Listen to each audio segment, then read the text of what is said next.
తెలంగాణలో అసెంబ్లీ ఎన్నికల ప్రచార హోరు కొనసాగుతుంది. ఈరోజు అధికారిక ప్రకటన నిలవనుంది. ఈ రోజు నుంచి నామినేషన్ల ప్రక్రియ మొదలవుతుంది. ఇప్పటికే అన్ని రాజకీయ పార్టీలు తమ అభ్యర్థులను ప్రకటించాయి.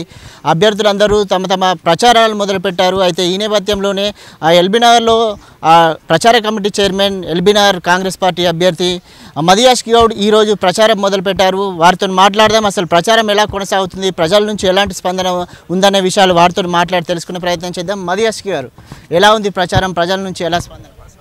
బ్రహ్మాండ వెరీ స్పాంటేనియస్గా ఉంది. వాళ్ళు చాలా ఆప్యాయంగా ఆదరంగా ఆహ్వానిస్తున్నారు.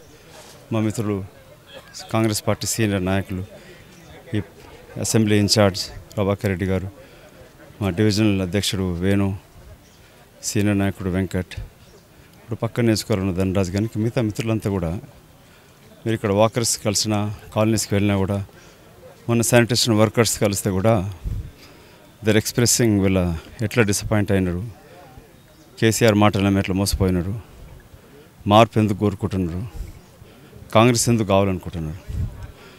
సో ప్రజలు మార్పు కోరుకుంటారు. ఆ మార్పు కాంగ్రెస్తో రావాలని కోరుకుంటున్నారు. అందుకే నడిచినా వాక్ చేసినా ప్రజలను కలిసిన వాళ్ళు చెప్పేది ఒకటే, ఈ ప్రభుత్వం మారాలి, కాంగ్రెస్ పార్టీకి అవకాశం ఇస్తాం.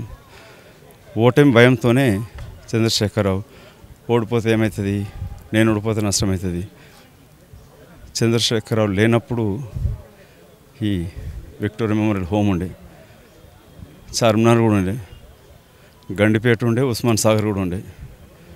ఆయనకు తెలియదు ఏంటంటే, ఆయన 2014 టీఆర్ఎస్ పార్టీ ప్రభుత్వం వచ్చినాకనే ఎయిర్పోర్ట్ వచ్చింది, రోడ్లు వచ్చినాయి, హైదరాబాద్ నగరం పుట్టింది అనుకుంటున్నాడు.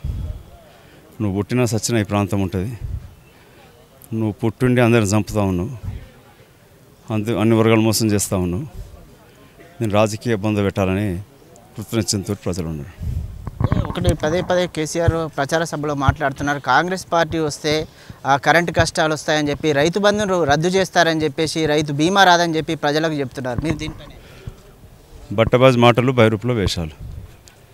ఆయన భాషలో చెప్పాలంటే సన్నాసుల మాటలు. 2004లో రాజశేఖర రెడ్డి గారు ముఖ్యమంత్రి కాగానే మా సోదరుడు ప్రభాకర్ రెడ్డి చెప్తాడు, ఆయన కన్యంగా శిష్యుడిగా ఉండే మొదటి సంతకం ఎల్బీ స్టేడియంలో ఉచిత కరెంటు మీద పెట్టింది. అంతకని ఇంకేం దర్శనం కావాలి. తెలంగాణ ఇవ్వకపోయి ఉంటే ఈ గులాబీ రంగులంతా మోజంజాయ్ మార్కెట్లో గులాబీ పూలు అమ్ముకున్నాడు. కొడుకు అమెరికాలో అంటూ దొమ్మితే ఇక్కడ తండ్రి బిడ్డ మోజంజాయ్ మార్కెట్లో గులాబీ పూలు అని అమ్ముకుని తిరిగేటోళ్ళు. కాంగ్రెస్ పార్టీ తెలంగాణ ఇచ్చిందని మీరు అంటున్నారు, మేము కొట్లాడి తెచ్చుకున్నామని చెప్పి బీఆర్ఎస్ నేతలు చెప్తున్నారు. నువ్వు కొట్లాడింది ఎక్కడ? నీ కొడుకు ఎక్కడుండే? తెలంగాణ ఉద్యమం ఉధృతం ఉన్నప్పుడు ఎక్కడ పడుకున్నాడు? తెలంగాణ ప్రజలు జయశంకర్ సార్ చెప్పినట్టు భావజాల వ్యాప్తి, ప్రజా పోరాటం, రాజకీయ పరిణామాలతోటి రాష్ట్ర ఏర్పాటు జరిగింది. ప్రజల ఉద్యమాన్ని గౌరవిస్తూ జవాబుదారీ పార్టీగా నీతి నిజాయితీగా ఉన్న పార్టీ కాంగ్రెస్ పార్టీ.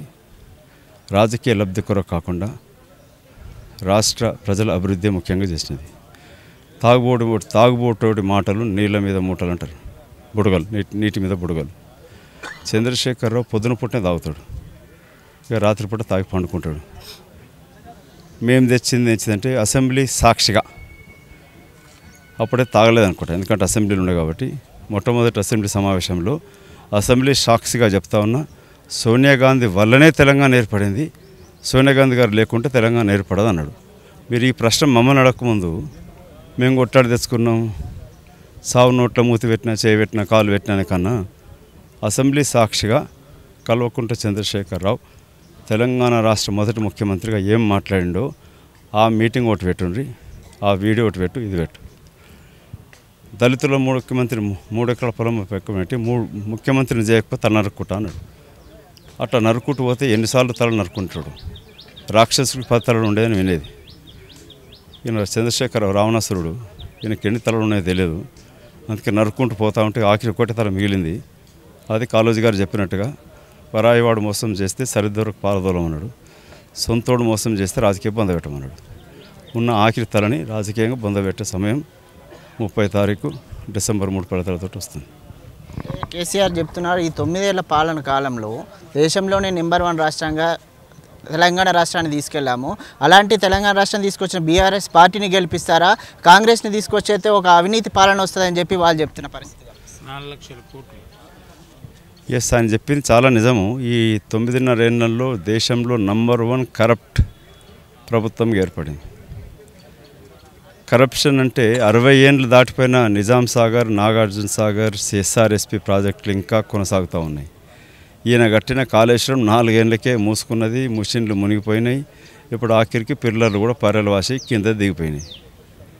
ఇక వీడి అవినీతి ఈయన మాటలకి ఇది కాళేశ్వరం ఒక్కటి చాలు.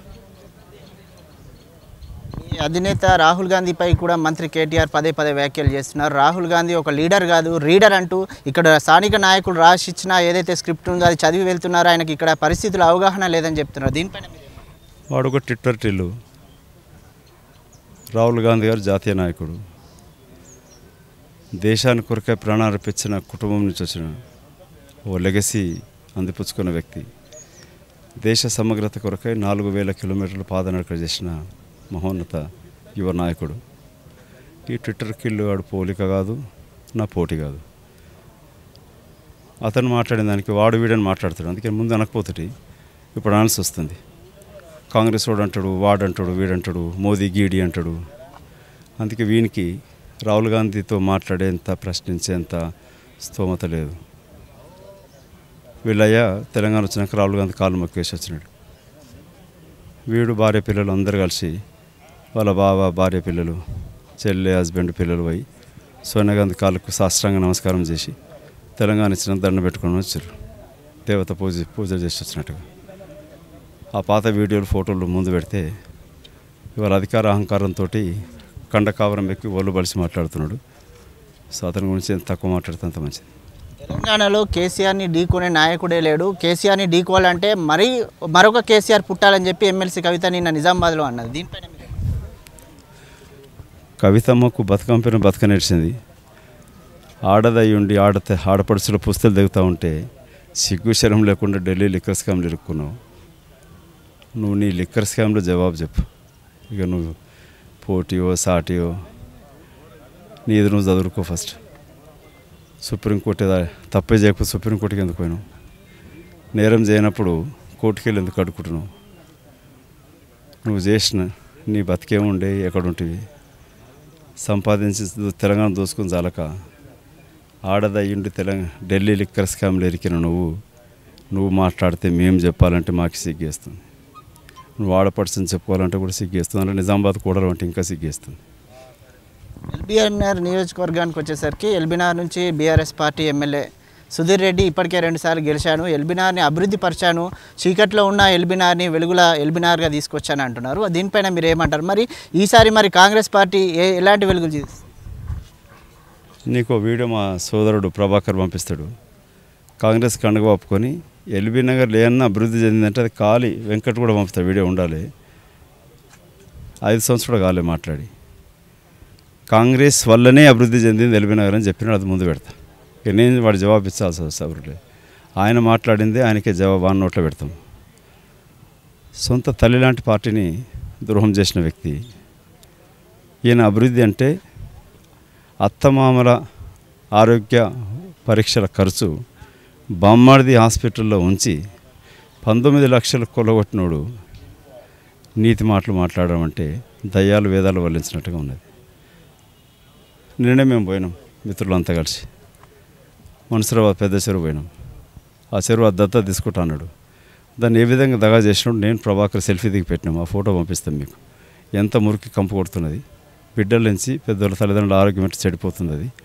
అది చూస్తే మీకు అర్థమవుతుంది నేను ఎంత అభివృద్ధి చేసినాడు. తోడు దొంగలు ఇద్దరు, కేటీఆర్, సుధీర్ రెడ్డి. భూదందాలల్లో, కబ్జాలలో, చెరువులు కబ్జా చేయడంలో ఇద్దరు తోడు దొంగలు. మూసి పరిశుద్ధ ప్రవాహిక ప్రాంత చైర్మన్ కదా పెట్టుకున్నాడు, పెద్ద పేరు పెట్టుకున్నాడు. దాంతో చేసింది ఏంది? నిండా ముంచి మూటమిలో చదువుకున్న దొంగలు కేటీ రామారావు, సుధీర్ రెడ్డి. వీళ్ళకు మిగతా మిత్రులు చాలా చెప్పారు. మా ప్రభాకర్ మిగతా నాయకులు కూడా తన అవినీతి భాగవతం చాలాసార్లు బయటపోయినాడు. సొంత పార్టీ నాయకులపైన, కార్యకర్తలపైన పెగాసిస్ అనేది ఈ టీఆర్ఎస్ పార్టీ బోడీ తెచ్చుకున్నాడు. ఈ ఎమ్మెల్యే ఏం చేస్తా అంటే తన నమ్ముకోడు. సొంత పార్టీ నాయకులపైన ప్రత్యర్థులపైన కేసులు పెట్టించి కొట్టించి డబ్బులు కాజేసే గజ దొంగ. ఈయన అభివృద్ధి అనేది మళ్ళీ 1000 కాలనీల పైన ఉన్నాయి. ఏ కాలనీకి పోతే పెద్ద వర్షం పడితే ఏ విధంగా తిరుగుతుంది, పడవలో తిరగాల్సి వస్తున్నది. ఇదేనైతే అభివృద్ధి. గల్లీ నాయకుడు అని చెప్తున్నాడు. గల్లీ నాయకుడు పోయేమో గచ్చిబరిలో 100 కోట్లు పెట్టి విల్లా కట్టుకొని ఉంటున్నాడు. నేను ఢిల్లీ వదిలిపెట్టి నేను గల్లీకి వచ్చి 5 నెలలు ఉంటున్నా. ప్రజలు ఆలోచించాలి. గల్లీ నాయకుడు అని చెప్పి గల్లీ నుంచి తోడుకొని మీ జేబులు ఖాళీ చేసే గజ దొంగలు కావాలా, లేక మీ కొరకై సేవ చేసే పక్కా లోకల్ లాయత్ నగర్ బిడ్డ కావాలా? ప్రజలు ఆలోచిస్తున్నారు, ఆదరిస్తున్నారు, నన్ను హక్కును చేర్చుకుంటున్నారు. వాళ్ళ ఆశీర్వాదంతో గెలిచి తీరుతాం. మీరేమో లోకల్ నాయకుడిని ఇక్కడ ఏమేమి కాలనీలో సమస్యలు నాకు అన్ని అవగాహన ఉంది, ఏమేమి సమస్యలు ఉన్నాయి ఇప్పుడు పూర్తిగా వివరించారు. కానీ మంత్రి కేటీఆర్ మొన్న ఒక సభలో మాట్లాడుతూ మదియాస్కి స్థానికంగా కాదు బయట నుంచి వచ్చిన వ్యక్తి, ఆయనకు ఏ కాలనీలో ఎలాంటి సమస్యలు ఉన్నాయో ఆయనకు అవగాహన లేదు, అన్ని కాలనీలో ఏ సమస్యలు ఉన్నాయో తెలిసిన వ్యక్తి ఒక సుధీర్ రెడ్డి, ఆయనను గెలిపిస్తే ఎల్బీనగర్ మరింత అభివృద్ధి జరుగుతుంది. కరెక్టే, అన్నీ తెలిసి భూ కబ్జాలు, ఎక్కడ చెరువులు, ఏడ ఖాళీ జాగాలు ఉన్నాయి, ఉస్కా ఏజెంట్ సుధీర్ రెడ్డి పోయి దేక్తా కేటీఆర్కి చెప్తాడు. ప్రగతి భవన్లో కూర్చోరు వీళ్ళిద్దరు. పార్క్ హయాట్లో స్వీట్లు ఉంటాయి. ఆ స్వీట్ రూమ్లో పేకాట ఆడుకుంటూ డ్యాన్సులు చేసుకుంటూ చిందులు తొక్కుతూ ఎక్కడెక్కడ వచ్చిందో కబ్జాలు పెట్టి అక్కడ పోలీస్ అధికారులు కలెక్టర్ వాళ్ళతోటి కొట్టి కబ్జా చేస్తుంటారు. దాంట్లో 2 తోడు దొంగలు. గల్లీ గురించి కేటీ రామారావు మహోలీలో క్రికెట్ మ్యాచ్ చూసి వచ్చి ఢిల్లీ నుంచి హైదరాబాద్ ఫ్లైట్ నా పక్కన కూర్చున్నాడు. అన్నా నువ్వు ఏం చేస్తున్నావు? అప్పటికి ఎమ్మెల్యే కూడా కాదు. ఏదైనా వ్యాపారం ఉంటే చెప్పాను. 2010-11 సమయం. అప్పుడు తెలంగాణ యువతంతా ఉద్యమం కొరకు ప్రాణాలు అర్పిస్తుంటే ఈ తమ్ముడు ఆంధ్ర సోదరులతో కలిసిపోయి క్రికెట్ మ్యాచ్ చూసి వచ్చి అప్పుడు ఎకానమీ క్లాస్ తిరుగుతుండే, అంత సీన్ లేకుండా బిజినెస్లో కొనేత కూడా పక్కన కూర్చొని వ్యాపారం ఉంటే చెప్పన్నా అని చెప్పి మాట్లాడినాడు. పోయి కావాలంటే అడుగు మధ్యాస్కి మాట అంటున్నాను. వాడు దమ్ము ధైర్యం ఉంటే అని చెప్పింది కాదని చెప్పాను. ఈ పార్టీ నాయకులను ప్రలోభాలు పెట్టి లేదంటే బెదిరింపులకు పాల్పడి బీఆర్ఎస్ పార్టీలో చేర్చుకుంటారు అంటారు, దీనిపైన ఏం చెప్పారు? ఇప్పుడు కనీస రాజకీయ విలువలు లేకుండా 85 మంది ఎమ్మెల్యేలు ఉన్నా కూడా అధికార పార్టీ ప్రతిపక్ష పార్టీలకు డబ్బులు దమ్మి గొర్రెలను బర్రెలను కొన్నట్టుగా కొన్నారు. ఇప్పుడు ఇంకా ఆటలు సాగవు. వాళ్ళ ఆట కథమైపోయింది. అందుకే కేసీఆర్కి భయం మొదలైంది. నేను ఉడుపతి ఆగుతాయి, నేను ఉడుపతి ఆగుతున్నాడు. సూర్యుడు ఉదయించడం మానడు, రాత్రి అయితే చంద్రుడు రాక మానడు. కారు చీకట్లు తొలగి వెలుతురు వెన్న రావాలంటే అది కాంగ్రెస్ చల్లని సెలవు చేతితో వస్తుంది. దినంలో రావు కాలం 2 గంటలే ఉంటుంది. ఈ చంద్రశేఖరరావు పరిపాలన అధికారం 2 పర్యాయాలే. రావు కాలం దాటిపోతున్నది, మంచి కాలం మొదలవుతుంది. కాంగ్రెస్ పార్టీ అధికారానికి రాబోతున్నది. Thank you. ఇది మదియాస్ గారు చెప్తున్నది ఏంటంటే 9.5 ఏళ్ల పాలనలో తెలంగాణలో అభివృద్ధి చేసింది ఏం చెప్పి ఈసారి మాత్రం తెలంగాణ ప్రజలు కావచ్చు, ఎల్బీనగర్ నియోజకవర్గ ప్రజలు కావచ్చు ఆ కాంగ్రెస్ పార్టీని కోరుకుంటున్నారని చెప్పి, కాంగ్రెస్ పార్టీతోనే అభివృద్ధి జరుగుతుందని చెప్పి, ఎట్టి పరిస్థితుల్లో ప్రజలందరూ కాంగ్రెస్ పార్టీకి మద్దతు ప్రకటిస్తున్నారని చెప్పి, డిసెంబర్ 3న తర్వాత తెలంగాణలో ఏర్పడేది కేవలం కాంగ్రెస్ పార్టీ ప్రభుత్వమే అని చెప్పి మదియాస్కి చెప్తున్న పరిస్థితి కనిపిస్తుంది. కెమెరా పర్సన్ గురుమూర్తితో దుమ్మాజీ నవీన్, V3 న్యూస్, ఎల్బీనగర్, హైదరాబాద్.